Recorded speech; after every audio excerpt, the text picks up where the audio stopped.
दरअसल लगातार असद की तफ्तीश की जा रही थी और साथ ही साथ उसके लिए अलग अलग जगह पे दबिश दी जा रही थी, यानी कि उसको तलाशा जा रहा था। लेकिन इसी दौरान पुलिस को यह जानकारी मिलती है कि जो असद है वो भागने की फिराक में है। अब भागने के लिए उसको पैसे की जरूरत थी। उसके बाद वो संपर्क करता है अपने कुछ दोस्तों के साथ जो इसी खोड़ा इलाके में रहते थे, ताकि वो पैसा लेकर वहां से फरार हो जाएगा। अब इसकी जानकारी जैसे पुलिस को मिली तो पुलिस ने कॉम्बिंग ऑपरेशन चलाई, यानी कि तलाशी अभियान चला दी। उसके बाद अलग अलग जगह पे बैरिकेडिंग की गई। अब यहां पर ही एक बाइक पर अपने दोस्त के साथ असद नजर आता है, जिसके बाद पुलिस उसे सरेंडर करने के लिए कहती है। लेकिन पुलिस की इस सरेंडर करने की बात को अनसुना करके पुलिस के ऊपर हमला करता है।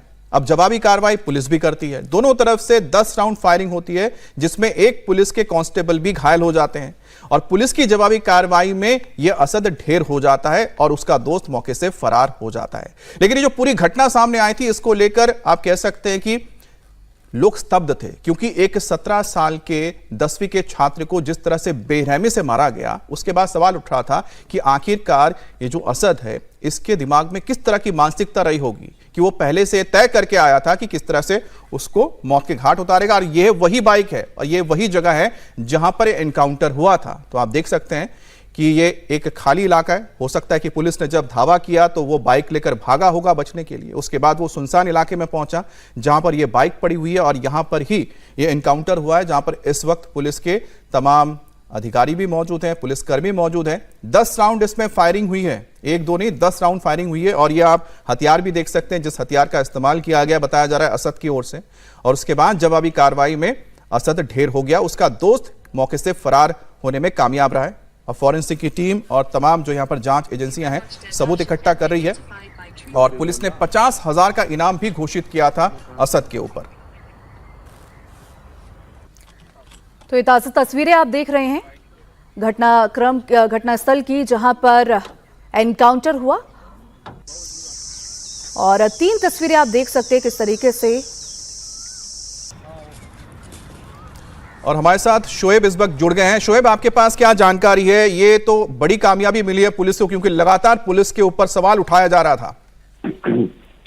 हाँ बिल्कुल अमित, देखिए जब से सूर्या को इस तरह से मौत के उनकी हत्या की गई, मर्डर उनका किया गया बुलाकर, उसके बाद से ही लगातार सवाल उठाए जा रहे थे। और खासतौर पर जो सूर्या की माँ थी वो लगातार मीडिया में कह रही थी कि उनको मौत का बदला मौत चाहिए और किस तरह से उनके बेटे को बुलाकर चाकू से गोद दिया गया। उसके बाद से ही पुलिस लगातार तलाश कर रही थी कि जो आरोपी और खासतौर पर मुख्य आरोपी जो असद है उसको पकड़ा जाए, उसको गिरफ्तार किया जाए, उसको सजा दिलवाई जाए, ये तमाम चीजें। और पुलिस को जानकारी मिली थी कि पैसे लेकर असद भागने की कोशिश कर रहा है और उसी के बाद पुलिस ने उनका पीछा किया।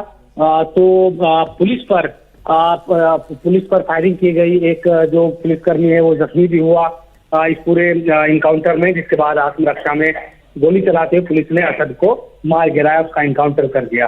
तो पुलिस के लिए ये जरूर कामयाबी है कि जो सूर्या की माँ है वो लगातार सवाल खड़े कर रही थी और तमाम चीजें। तो अब इनकाउंटर हो गया है और जो सूर्या की माँ है उनकी तरफ से भी अभी थोड़ी देर पहले भी उनकी तरफ से बयान आया है कि वो पहले ये देखेगी कि उसको फोटो दिखाया जाए कि ये असद ही है, और साथ ही साथ वो ये भी मांग कर रही है कि इनके घरों पर बुलडोजर भी चलाया जाए। बिल्कुल शोएब, जैसे तस्वीरों में हम देख सकते हैं कि सूर्य को सिर्फ एक असद नहीं बल्कि कई सारे लोग वहां पे मौजूद हैं। तो उन पर क्या एक्शन अभी तक लिया गया है? क्योंकि जैसे कि सूर्य की मां ने कहा कि 7 लोग मौजूद थे और उन्होंने मेरे बेटे को मिलकर मारा, तो बाकी लोग अभी तक कहाँ हैं? बिल्कुल, देखिए पुलिस तलाश कर रही है। पुलिस को जैसे जानकारी जिस तरह से मिलेगी वो उसी तरह से कार्रवाई करेगी।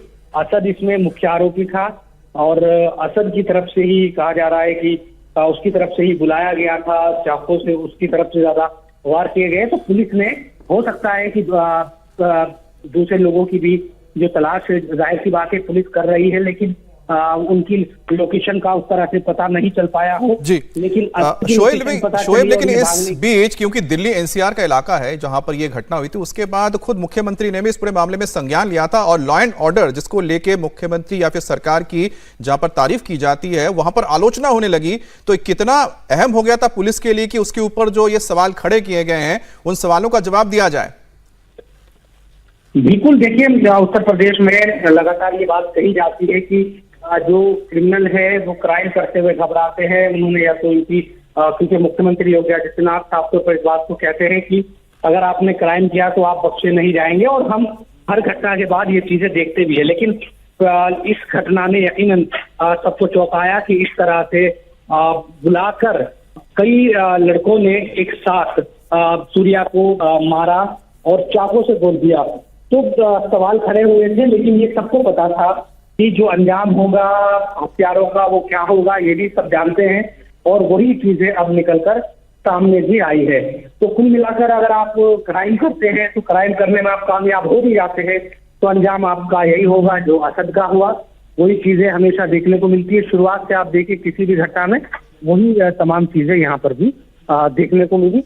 अब पुलिस दूसरे जो आरोपी है उनकी भी तलाश कर रही है, और हम ये देख रहे हैं कि लगातार जो सूर्या की मां है उनकी तरफ से भी जो बातें हैं वो रखी जा रही है, कही जा रही है। जाहिर सी बात है कि उनके घर का जो चिराग है वो बुझ गया और वो इंसाफ चाहती है।